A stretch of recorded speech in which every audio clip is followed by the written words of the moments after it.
guys, it's your girl Sidnee Michelle here with Black Enterprise, and I am joined by the Grammy-winning Rico Love. Thank you so much for joining us today. How are you? Tell me a little bit about your journey. I know you started as a HBCU alum at Florida A&M. Shout out to all the HBCU alums in the building, including me.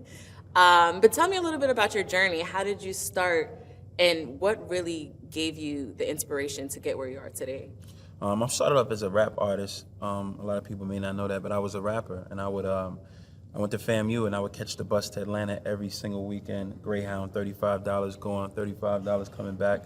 I got a credit card on campus when they were approaching and soliciting 18-year-olds. As soon as we turned 18, they would give us application for a credit card. So I used the credit card to take the bus to Atlanta every weekend. I missed out on the Guerrilla Thrillers and the Kappa Luau's and all of the incredible events that I think kind of shape your college experience. I missed out on a lot of those because I was chasing my dream. And one of the weekends that I went, a few days before that, financial aid called me down and said that I was no longer enrolled in school. Wow. So I would go Fridays to Atlanta and return on Sunday nights. This particular week, they told me that I wasn't enrolled. I went down to financial aid. I sat for 6 hours. They were like, yo, you're not enrolled. You don't have your financial. I'm like, I have the financial aid. So this particular weekend, I go to Atlanta, and I find out that Usher's looking for producers. And I was sleeping on these guys' couch named the Corner Boys. Every weekend, I would show up and sleep on their couch.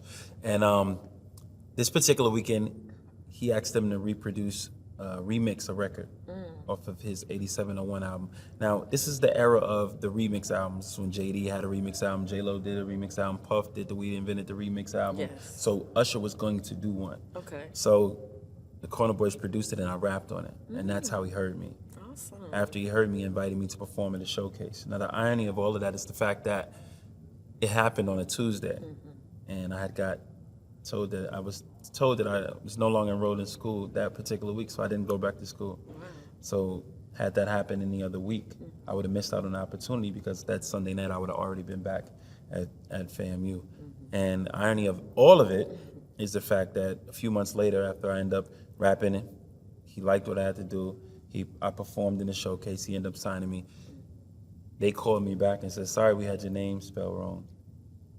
Like we made a mistake." Wow. Which was what I was telling them from the beginning. Wow. But it's so incredible because it's like how people would call it fate. I like to call it just God. You know, can just change a letter and change something a little bit in the computer and kind of like alter your destiny. I always say our plans never go as we want it, but it goes as God wants it to. Yeah. So things happen for a reason. Yeah, things absolutely. definitely do. Let's even backtrack a little bit before, because we're going to go into your Usher era and all that greatness.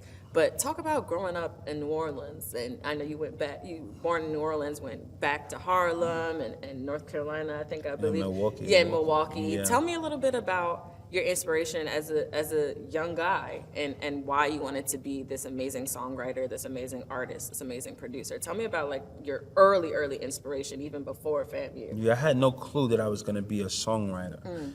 But I do believe that the melting pot in which I grew up in, and not just mean in New York, I just mean like growing up in Louisiana, then moving to New York, and then moving to Milwaukee, and going back and forth between the Midwest and the East Coast, having those roots. I think that there is no genre of music, there is no artist, there is no style that I can't tackle because I was in different spaces where I had to adapt and adjust. So I think that as a songwriter, I was able to, like, even if you look at, I wrote There Goes My Baby for Usher, but then I also wrote Twerk for the City Girls. So you kind of look at the New Orleans roots, and then you look at the Midwest, and I wrote Just a Dream for Nelly, you know, like being able to exist in any space. And, you know, in East River and Harlem, being around Dominicans all the time, and I end up writing, you know, bachata hits for Romeo Santos. I wrote Promise, I wrote Odios, I wrote Scene Fin, like, you know, being involved in different things. So I think that the wide range of geography that I was able to experience in my upbringing, it helped me understand that things are different in different spaces.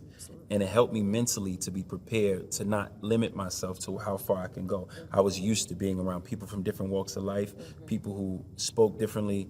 I was able to bend and adjust myself accordingly because of that. Definitely. I think that you brought a little bit of each of where you landed with you throughout your journey. and it showed up in the music. Oh, yeah. That's so amazing. You kind of fast tracked, but let's talk about just the Usher era. I mean, Grammy winning, and I love how you spoke on how he gave you that chance, you know, that early chance that really kind of rocketed your career forward. Tell me a little bit about that, because we're at Black Men Excel, and it's all about Black men supporting other Black men. And I love to hear that our faves, I mean, Usher's my fave, he's my fave. I love to hear that they're actually putting in the work with young artists like yourself in the past who really giving them that chance. Talk to me about that. Yeah, so from the beginning of my career, obviously Usher signing me, believing in me. The first song I ever wrote was Throwback, which was featured on the Confessions album. Co-wrote Seduction, which is on the Confessions album. The opportunity he gave me, it's really important to understand that, but I think more than anything, still to this day, anytime I'm around Usher, he goes out his way to acknowledge me in large rooms. I was just in Paris last week at his residency, and he stopped the music and gives this speech and honors me, and it's a spotlight on me. And then later that same evening, I was invited to have a meeting with the head of LVMH because of it. Like, so just being in his presence always has opened up opportunities for me. I love that. And I think that is the key. And it's not like an oversell. And I think that people have that confused. I think that if you do something well, and if you're in a space amongst people who need people with gifts, who can utilize people with gifts, all you have to do is be in a room, and then when you're called upon, you have to deliver. One thing that Usher knows about me is that anytime I'm called upon, I'm going to deliver. I'm going to go above and beyond to do the work needed to get the job done at a high level. So, yes, he gave me my first opportunity as an artist. He gave me my first opportunity as a songwriter. But still to this day, I'm 40 years old, and Usher still is like a big brother to me and always giving me opportunities just anytime I'm around him. And when I'm around him, it's genuine. I'm not around him because it's like an opportunity. That's my brother. I love him. So anytime he mentions me or celebrates me, it's just a blessing, and I'm grateful for that forever. We'd love to see it. Shout out to Usher, man.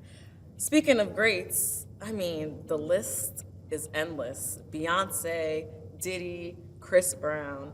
Tell me, I mean, you're a great with yourself on your own, but just even working with all these greats in the music industry, what do you take from them? I mean, you know, we're as spectators, we see the outside and we see these people, we see their, you know, philanthropy, we see everything that they put into their careers.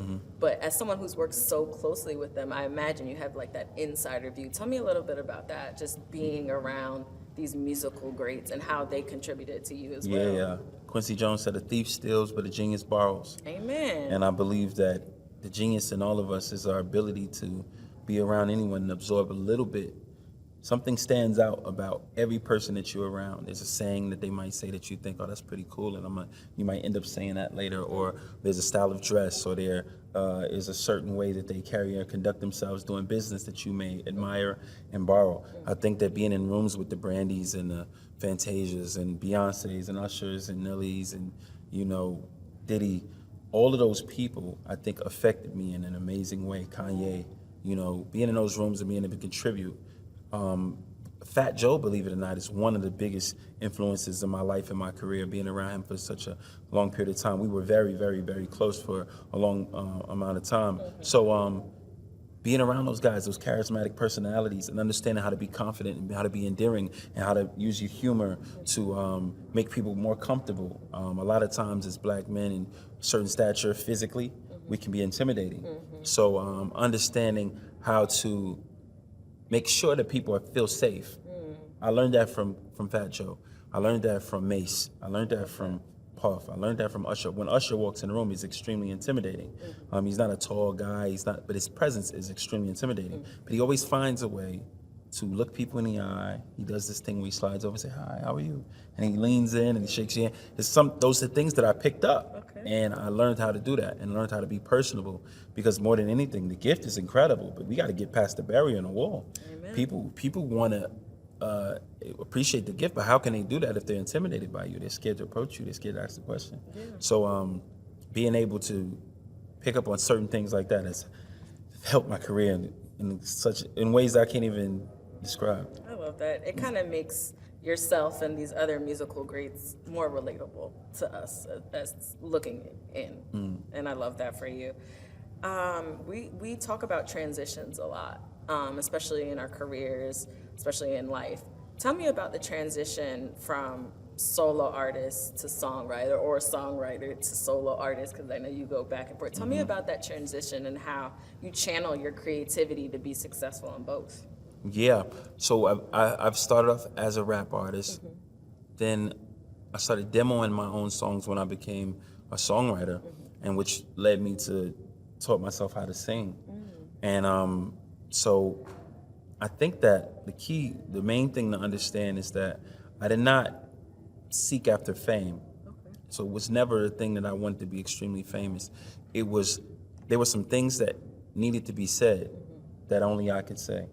There was a message that was in my heart that only I could deliver. So when you hear the Turn the Lights On album, when you hear the Even Kings album, and the things that, early on in my career, even They Don't Know, or, Discreet Luxury and all that stuff, it was more about me wanting to say certain things myself, and also understanding that the brand had to extend itself in a certain way. People had to recognize and identify with the brand. Now, even though I didn't have an extremely successful career as an artist, in that realm, I definitely made an impact enough to where people recognize the brand. They hear Turn the Lights On the songs, they know the face to it. So when I'm out, people recognize me, which opened up doors for me. So understanding marketing, understanding how valuable visibility is an incredible lesson that I learned. And I think I had foresight, I mean that humbly, to see that from an early age, to say, I recognize and see that Def Jam is stronger because we know who Russell is. Bad Boy is stronger because we know who Puff is. Rough Riders are strong because we know who DNY is. So being able to understand and exist in that space and that come up in that era of music, it was a way for me to even transition that into business, into different educational ventures that I do with the We Love Music Conference and things like that, using the visibility, using the notoriety to draw attention to yourself. And when they get there, again, like I said earlier, what do you have to offer? Because people can show up and say, all right, cool, you the guy who wrote those songs, what do you have for me? When you have something to actually offer them, you become much more valuable. And your value goes up in different spaces. Also, being able to serve, I served for 2 years as the vice chairman of the Grammys. I currently serve as the chairman of the Black Music Collective, the Recording Academy. I have the We Love Music Conference, which is a school that I developed. And we do in-person, we do conferences, but we also do online.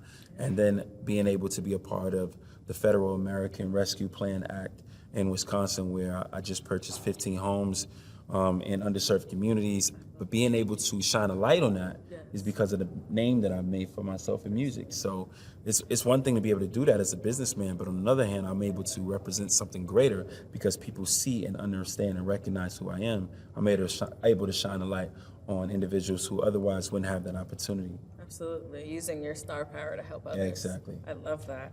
Kind of segued into my next question. Tell me about launching Division One. I love the ice. I love the chain. Tell me about that. What was your inspiration on launching this label? Why'd you do it? And what can we expect, coming up from Division One? Yeah, I started Division One before I even got signed.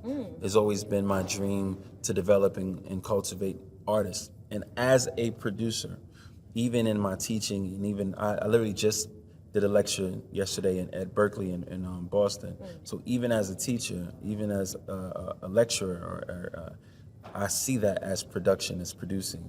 So my greatest gift, I think, is the ability to show people their powers, or to see the greatness and the strength in others and find a way to push them to their ultimate potential, make them realize how strong and how great they are, and also use it to the benefit of the next person in line who needs to see what it looks like for a diamond to come out of a rock. With Division One, at first it was just about developing a label and signing artists. Now it's about how do we produce people? How do we find greatness in all people? Whether it be acting, writing, modeling, whether anything. How do we become a liaison that can be the bridge between point A to point B, where you are, where you need to be, understanding who you need to meet, who you need to be next to in order to gain access to gain access to what's already yours. A lot of times people don't realize it's just, this is all, if we consider this whole space our home, but we don't have keys to certain spots in the house, it's just about somebody saying the key is here. Here's the key. Yeah. You already have access to it. You just got to find the access. So I think that is the greater mission of Division 1 and what we want to do in the future, and even what we're building and developing now. Yeah, I can't wait to see. Yeah. Talk to me a little bit about songwriting, producing, and being in the music industry as a profitable business. I have a lot of colleagues, a lot of friends who really have this musically creative set mind, but they just don't think, if I'm specifically not rapping, I'm not going to be profitable, I'm not going to make money, this can't be a long-standing business for me. Talk to me about that, because I think you're probably top 5 examples of someone who not only creatively and musically is talented, but you made good money off of it. You made a lifestyle off of it. You also helped others with it as well. Talk to me about. First of all, you have to understand that there will be dry periods, and there will be times where you won't make money. There'll be times where you have to give something for free, and you have to barter. And I won't take that back, because I don't think it's free. I think that sometimes you have to lend your gift without an immediate return on the investment. For instance, I did a whole Plies mixtape without charging him. I did a whole Waka Flocka mixtape without charging him. Before Kevin Gates was known to the world, I did a whole project with him without charging him. But the relationships that I was able to continue because of those things helped me and still help me to this day.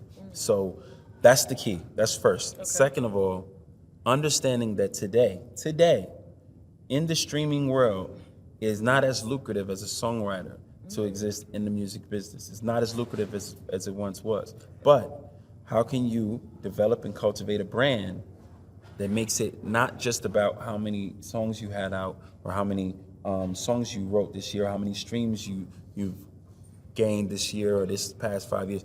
It's about, how do I use my brand to open up other doors for me where I can benefit myself and others? For instance, I just finished season 2 of a television show called The Black Hamptons. I was the music supervisor. I did season 1 as well. It's on BET. The film work, the television work, the We Love Music conference, the doors is opening with the teaching, the lecturing. You have to find ways to use the gift and the thing that you love so much to create visibility. And the thing that Puff does so well is that Puff understands how important it is for him to be relevant as an artist. Off the Grid is an incredible body of work, but more than anything, it shows people that what he has to say musically still matters, so that the brands come calling and say, we still trust that when you say something, the people will follow. That more important than just getting into business and saying, I'm gonna make money doing this. You wanna make money, you wanna do well, you wanna be paid fairly, which I don't believe that creatives are being paid fairly at this time, which will change. Music Modernization Act passed, thanks to a lot of work that we've done with the Recording Academy. But more than anything, who are you? Do they recognize you? What do you have to offer? And what do you want from the world? These are questions that I constantly ask myself, and I encourage others to ask themselves. When you understand who you are, when you understand what you have to offer, when you understand what you want, and you understand how you are perceived and how you would like to be perceived, which are 2 different things. When you understand all of those things, you can go in any space and create wealth for yourself. Definitely. Man, what gems were dropped. I hope y'all taking notes, by the way. Just to wrap, tell me a little bit. I mean, you're extremely successful, Grammy winning multiple. If you had to pick a personal win that you could talk about, what would that be? Your biggest personal win? I'm a dad. I have a 13-year-old son and an 8-year-old daughter. I love that. I keep my kids as a man myself on 7 days. They're with me. 7 days they're with their mom. And I think the fact that I can handle raising those kids on a day-to-day, and also have an incredible tribe. When I travel, my mom and my sisters and my dad will come down and watch my kids for me. But I think the fact that my kids know me, they love me, and they understand the work that I do, and they respect and value the time spent, that's the greatest accomplishment I have as a man, to be able to say, you know, no disrespect to the weekend dads, but I'm not a weekend dad. You know, no disrespect to the guys who get their kids only in the summertime, but I'm not a summertime dad. I'm a full-time father, and to me, that's the greatest title that I've ever had, and it's the thing that I hold the nearest and dearest to my heart. I love that. How about professional? Biggest professional win? I think the biggest professional win for me, So many. If you had to pick one. I think that the fact that Usher started my career, and to this day I'm still actively involved in his career, and he's still actively involved in my career. To be able to be a contributor to incredible bodies of work. We won a Grammy for There Goes My Baby, Best Vocal Performance. I just released a single called Boyfriend that I wrote and produced for his next album that's coming out, called Coming Home, which drops February 11th. To be a contributor to, the number 10 song currently on TikTok called Daddy's Home, which is insane because we dropped that record like 10 years ago. You know what I mean? I think that the consistent relationship with my mentor, with my big brother, is the thing I think that I hold nearest to me as far as professionally. I love that. I mean, out of all your Grammy wins, I love that you select just the relationship with Usher just as a mentor, as a big bro, as your biggest win. Yeah. That's awesome. Yeah. Thank you so much, Rico. I really, really appreciated it. I mean, so much is to come in terms of success, but I love you're really focusing on your personal life as well and helping others. That's huge, and we don't see it enough, especially in entertainment and in music. So shout out to you. Thank you so What much. can we expect coming up? Tell us a little bit about that. I'm so excited about what we're doing at the BMC, the Black Music Collective at the Grammys. We got the RA Honors coming this year, or next year, 2024. I'm going to be going to Ghana to celebrate for a lot of the Afrobeat, a lot of the African artists. Yes. I'm going to be celebrating with them in January. I'm excited about that. Love that. But the We Love Music Conference is my baby. Okay. I think more than anything, I enjoy teaching and educating in the musical space. So to see this whole program with the We Love Music Conference grow and come into fruition as a brainchild that came to me one Christmas in 2015, to see where it is now. We've done 2 years in South Africa, Indianapolis, we did Baltimore, we did Milwaukee, I spoke at the Cultural Summit in Abu Dhabi, did Berkeley yesterday. We want to make sure that we expand, and we want to develop an educational space for people to learn, but also build a business. So build a multi-billion-dollar entity that educates people so that we can earn the same type of living that we've gained from music. We can do it educating people. And I have more fun, I think, teaching than even writing and producing. Love that. Well, we got to come to a conference one year. Absolutely. Black Enterprise at the We Love Music Conference one year. That would be amazing. All right. Thank you so much, Rico. Thank you for having me. Guys, thank you so much for tuning in. Multiple Grammy winning Rico Love, songwriter, entrepreneur, artist, philanthropist. The list goes on. Thank you again for your time today. Thank you so much. Guys, it's your girl, Sidnee Michelle. Until next time.